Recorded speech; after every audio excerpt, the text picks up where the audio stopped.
sponsored by JMR Rentals, professional digital cinema and broadcast rentals in Brooklyn, New York. To find out more, visit their website, jmrny.com.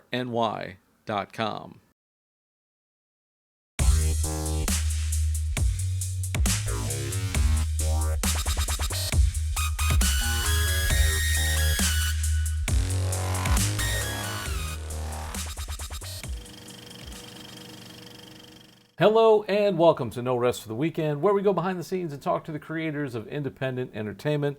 I'm Jason Godbey, and today we're talking the 2020 Netflix release Mank, directed by David Fincher. We're going to talk about some more movies that go along as a companion with Mank. We're calling the Mank-a-List. And to help me do that, we got our good friend and the man behind the I Actually Paid to See This blog, Mr. William Hammon. Bill, how you doing, man? Doing good, Jay. Mank-a-List. It's pun for the whole family. I'm loving it. It was just there. It was so there I couldn't help it. Anyway, man, we got a lot of movies to talk about, including Mank, which I think did pretty well on Netflix. It's a David Fincher. I guess he has a deal with them. It went directly to Netflix as opposed to I don't think they even thought about a theatrical release with it, which is kind of a shame because it looks like it would be great on a big screen. But what can you tell us about Mank? It did have a limited theatrical release, just like they did with The Irishman last year and a couple other like pure Netflix movies, so that it could get an MPA rating and be eligible for the Oscars and everything like that, as opposed to a lot of other releases in 2020 with the COVID whole thing where they had to originally scrap their distribution plans and go online. Like this Mank was meant to be a Netflix operation. Yeah, David Fincher directs it. The script was written by his late father way back in the mid-90s, actually. Gary Oldman starring as Herman Mankiewicz, the man who actually wrote Citizen Kane, which is consensus the greatest film of all time. Anyone who's seen the movie and knows any of the history behind it knows that Charles Foster Kane was largely based on newspaper tycoon William Randolph Hearst and the background of his lost innocence and his need to be loved. For the longest time, there was speculation that there was a little bit Orson Welles himself in the role because he was such a micromanager and he controlled every aspect of the production. RKO gave him carte blanche, basically, to make this movie. What Mank supposes here is that Herman Mankiewicz, someone who was a veteran of the old Hollywood system and who, due to his own ego, being the smartest guy in the room and burning bridges along the way, may have been more of a model for the idea of Charles Foster Kane than we might have expected. His life more echoes the story path of the character based on, in essence, recreations of Mankiewicz's own experiences in the Hollywood system. And now how accurate all this is up for debate because it's an 80-year-old film. I think one of the biggest things was giving lie to the idea that Marion Davis was just, a mistress rather than an actual talented actress in her own right. That there was a lot of retroactive career destruction for her in the years following the film. So yeah, Gary Oldman playing Mankiewicz, very smart, very self-absorbed, always with the BOMO. It's a very Gary Oldman character, honestly. It's smooth, it's charismatic, and it's got this almost innate need to be right all the time. And you and I can both probably relate to this as people who work in this industry to whatever extent. You got to pick your battles. I've been told many times by some of my friends who also work in this, I was like, you can either be right or you can continue to be employed. Take your pick. In essence, Mankiewicz is either the ideal or the nadir of this idea, depending on your perspective, where he'll call BS on anybody. He'll expose anything if he feels that it serves a greater personal honesty. And while that's great for your own edification, it's suicide in this industry as far as your career is concerned. And then David Fincher himself, he's trying to basically recreate the motifs of Citizen Kane throughout. Not just shooting it in black and white, which is oddly enough part of the reason it took so long to make this movie. The studios would not finance him on a black and white picture in the 90s. Now, when he's got this kind of creative freedom, not only is he doing it in black and white, he's adding all these little Citizen Kane-esque touches to it, presenting the storyline mostly in flashback, recreating shots with the actual characters and some of the set pieces. Even going as far, this was one of my favorite touches of the film, the little cigarette burn to change the reel in the upper right-hand corner. There's no reels. It's a digital film, but he still puts it in there every 20 minutes like clockwork. I love it. Anyone can notice it, but only the most diehard fans are going to realize why it's there. Yeah, there's a lot of nice stuff going on there, and the film looks great. It's a really good-looking movie, and I think the problem that purists will get into it, because this is it's more of a biography of Mank than it is the story of the writing of Citizen Kane, but there's a lot of inaccuracies in it. And that's not to say like the film is only good if it's accurate, but like there's a whole plot with a political campaign, and there's no evidence that Mank was on either side of that or cared. There's no evidence that a lot of this stuff is based on an article by Pauline Kael called "Raising Kane," where she stipulated that Orson Welles didn't actually write any of Citizen Kane. And that's been kind of disproven over the years. So there's the thing is like, do you like the movie for the movie? If you're a film buff and a film historian, and you like know this stuff really well, it might irk you to kind of like, wait, that's not right.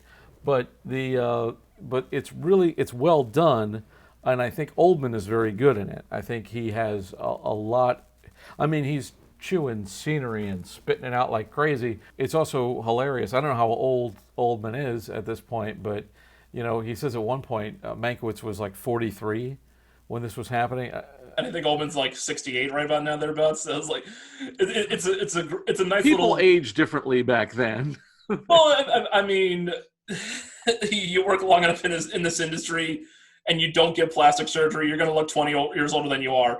It's just a fact. It's just kind of comes with the territory. Yeah, and 60 is the new 40 in Hollywood. Exactly.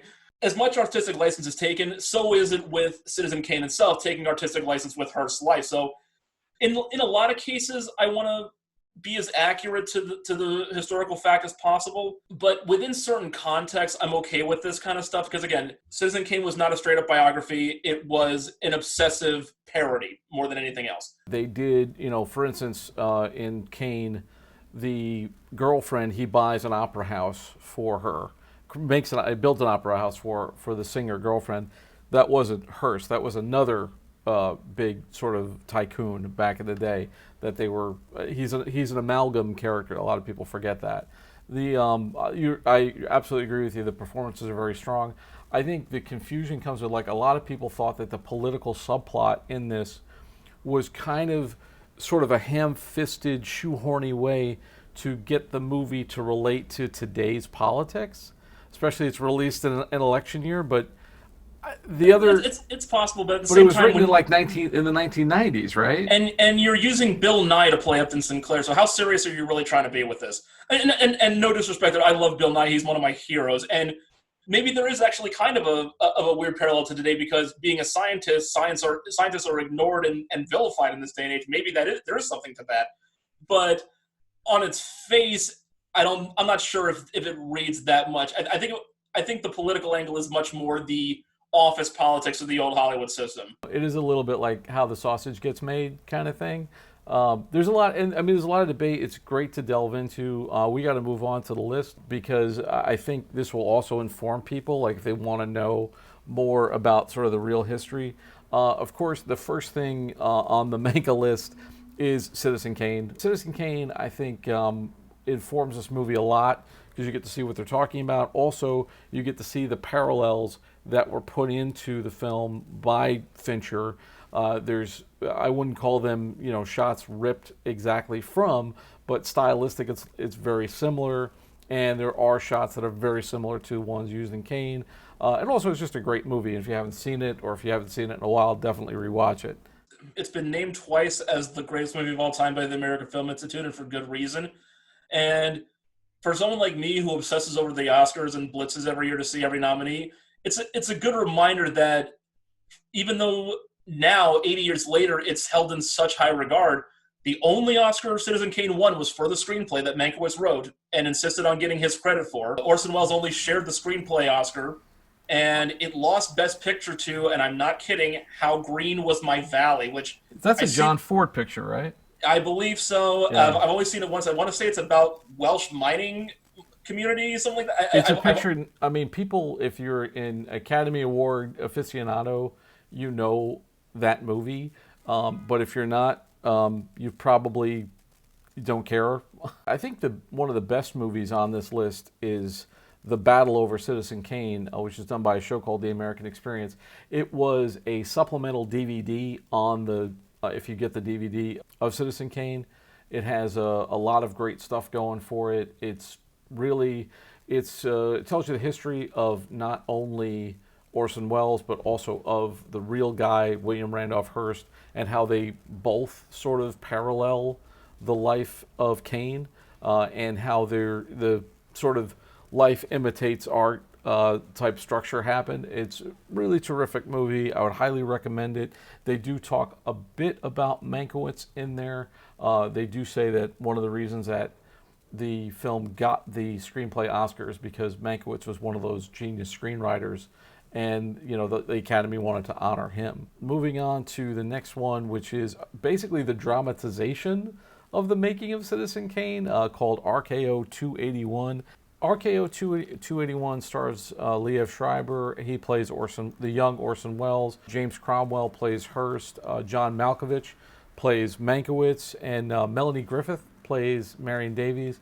It's from, I believe, the 90s, so it's a young Liev Schreiber, and it's pretty good. Like, it's a little like seeing Hollywood movie stars cosplay other Hollywood movie stars, but it is interesting. Next on the list is a film that probably nobody saw, but I really liked years ago when it came out. It's called The Cats Meow by Peter Bogdanovich. Bogdanovich was a close friend of Orson Welles and first heard this story from him, but it's based on a play by a guy named Steve Peros, and these key characters were out on a yacht in the night. This takes place in the 1920s. So it's Hearst, Davies, Charlie Chaplin, Thomas Ince, who's played by Cary Elwes. It's a great cast. Eddie Izzard plays Chaplin, Kirsten Dunst plays David, and Ed Herman does a great job as Hearst. And it's about these people go out on this yacht, and one of them doesn't come back. And it's sort of the story about what happens to Thomas Ince. Thomas Ince was a guy who invented the cowboy picture in the silent movie days. Really well done, a well-directed film, and a lot of fun, and great looking. It's got this beautiful 1920s period stuff. There's like a period yacht and cars and clothes. And Eddie Izzard, who looks nothing like Charlie Chaplin, is really great. Joanna Lumley plays Eleanor Glynn. But anyway, it's got a very strong cast, and it's a really good story. It's they call it the sort of the whisper heard most often, because there's many, many different accounts of this actual event that happened, and this was like the most consistent one. But then moving on, we got into more modern times, which I think you picked up on recently, which was The Other Side of the Wind, and the companion piece to that, which is They'll Love Me When I'm Dead. The Other Side of the Wind it came out in, I want to say 2018 from Netflix, and it was an unfinished Orson Welles picture, which was really interesting. It's a really interesting. It stars John Huston as a aging director who's been going against the Hollywood system. He's trying to make this art film, and he's trying to get the art film funded. It's a strong parallel to Welles himself, and people have sort of accused it of being autobiographical, which Welles hated. But a lot of people in the movie sort of are stand-ins for people in real life. And Peter Bogdanovich, who's in the movie, is essentially playing a young Peter Bogdanovich. He's basically playing himself because he was a sort of disciple of Welles, as his character is a disciple of John Huston's. And there's a lot of great, it looks great. It's got an awesome, amazing look to it. Very, does not look like any of the other classic Welles pictures. It's very modern for what it is. But definitely worth checking out. Did you get a chance to see that one? Yeah, I saw Other Side of the Wind, and I saw the Love Me When I'm Dead documentary. And Wells can be offended by the term all he wanted to. It was autobiographical. It was. I mean, he kind of leads into it a little bit. I mean, there's a scene in the documentary where he says he knows he's getting into heaven because once he gets to the pearly gates, he'll say his most selfless act was giving the role to John Huston rather than playing it himself. And John Huston is just amazing in this because. And again, these are two old friends. They've known each other for decades. They know how to lean into one another. They know exactly what the other one's going for. And this was kind of like the genius of Orson Welles, is like he only kind of could get across what he wanted to himself. There's a lot of bits in the documentary, and you see it in the finished product, where there's just these tremendous shots where just the right thing is in the background at the right time, that if you're looking for it, you'll find it every time. But if you're not, it'll just pass in the background. And that's the kind of thing where Orson Welles will just be like, see that over there? Get that. That's the angle. Like he could never tell it to anybody else. He could never pass that message along and get anyone else to understand it, which is why he took on a lot of the work himself. And as great of a writer and director as he was, he never gets enough credit as an actor. I mean, I still love him as Harry Lime in The Third Man. It's one of the greatest villains who's ever existed because he's so matter of fact about what he's doing the entire time. Again, much like Wells was, for as wild and off base as he could be, he was very deliberate in everything he did. Like he knew what he wanted, he knew what he would be satisfied with, and he would accept nothing else. And the fact that this movie is put together over the course of about 6-7 years, using just shots filmed wherever he can get them, with any number of different cameras and lenses, black and white or color, it doesn't matter. Wide angle, zoom angle, doesn't matter.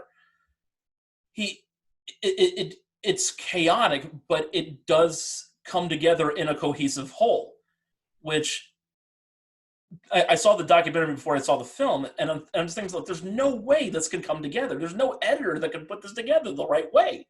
Not only Orson himself could have done this. But it works. And the art film is exactly what you would see in the new wave era. That, like, it's something out of Antonioni or Francois Truffaut or Fellini. It's right up their alley.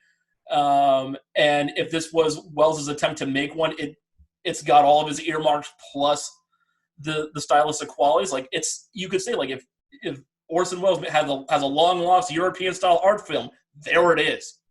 This one guy pursuing a girl who's like basically walking, and even the title's like, oh, what does Other Side of the Wind means? It's like, well, wait till that last scene where everything's being blown over and nearly killing everybody. It's wind blows in one direction. The other side of it is the person or thing that is blowing the wind. That's what you're looking for. Where does the wind come from? And like that is just one of those weirdly profound mind screws that someone like Welles would have just delighted in hearing people try to interpret. Well, that was the name that his girlfriend Oya gave him. She said he was the other side of the wind. And, So she's saying he's a blowhard. really, really poetic way of saying that. But definitely, he is, he's all that and more. The man had his own, and I'm not just speaking about his physical size, but he had his own gravitational pull. He was definitely a force to be reckoned with. And larger than life in more than one way, yes. Definitely. Anyway, we're going to wrap up. But for people who want to know more about you, read your reviews, where can they find you on the web? Got me on actuallypaid.com. I finally bought the URL. There's no more WordPress in it. I just outright bought the dang URL. It's my site now, though of course it's still the WordPress engine to create all the content. And this year has been difficult, obviously, with just being able to create content. But we're looking at more ways. And I might start trying to do some video stuff in 2021. That could be the quote unquote New Year's resolution. But really, I want to get the movie business back to normal so I can physically go to a movie again. It's been 9 months, and if nothing else, to entertain you guys for a while, if you want to know more about Orson Welles, there's this brilliant bit of audio. Go on YouTube and search frozen peas, P-E-A-S, like the actual like vegetable. It's basically a collection of outtakes from the late 70s when he had to do commercial acting and small-time stuff and cameos to make money for his projects. So he's doing voiceover work for a series of British commercials, and he's complaining about every bit of the script, every piece of video that he's looking at, and it's not only hilarious just to listen to him complain about all this stuff, because it gives you the best insight into what it's like to work with Orson Welles, but there's a famous actor named Maurice LaMarche, very, very well-known impressionist and voiceover actor. He did an impression of Orson Welles on The Critic, and he is the voice of the Brain, Pinky and the Brain, which is his Orson Welles impression. And he trained himself to do that voice based on these outtakes, to the point where in 1994, the Animaniacs actually did an episode where the Brain reads a PG-rated version of this exact bit of audio, and no kid growing up at the time got the reference. It was probably the most confusing episode to watch as an 11 or 12-year-old, like I was at the time. But as an adult, you can just appreciate it more and more, to the point where it's probably one of the best episodes Animaniacs ever did, including just an intro line where he kicks out the director of the record session, and she complains that she Taft-Hartley'd him on his first job. Like, no kid knows what a Taft-Hartley is. Like, but now that I work in this industry, like, oh God, that's such a great joke. In Mank, Tom Burke plays the young Orson Welles, and he definitely nails Welles' voice circa 1940 for the work in Citizen Kane. But Maurice LaMarche has the definitive impersonation of Orson Welles that we can all hear on pretty much on a daily basis, given all the media that's around us. If you got 5 minutes in your life to just giggle after you're done watching this video, of course, then go to YouTube, search Frozen Peas, and just sit there with a glass of wine and enjoy yourself. All right, give us the website one more time. The website is actuallypaid.com. I don't know why I put on a weird sales pitch voice for that, but sure. So check out Bill's reviews, and he also writes for our website, norestoftheweekendpodcast.com. Thanks a bunch for joining me, and we're going to do another episode with you soon. But thanks, man, and we'll look forward to reading more reviews for you in 2021. My pleasure as always, sir. All right, that's all the time we have for today. Thanks so much for taking this trip down the rabbit hole. For more of our content, including Bill's and mine and other people's movie reviews, visit norestfortheweekendpodcast.com. Don't forget to like, rate, and subscribe on your favorite podcast app. Once again, I want to thank my good friend Bill for joining me, and I want to thank our sponsor, JMR Rentals. For Behind the Rabbit Productions, I'm Jason Godbey. Thanks for joining me. We'll see you next time.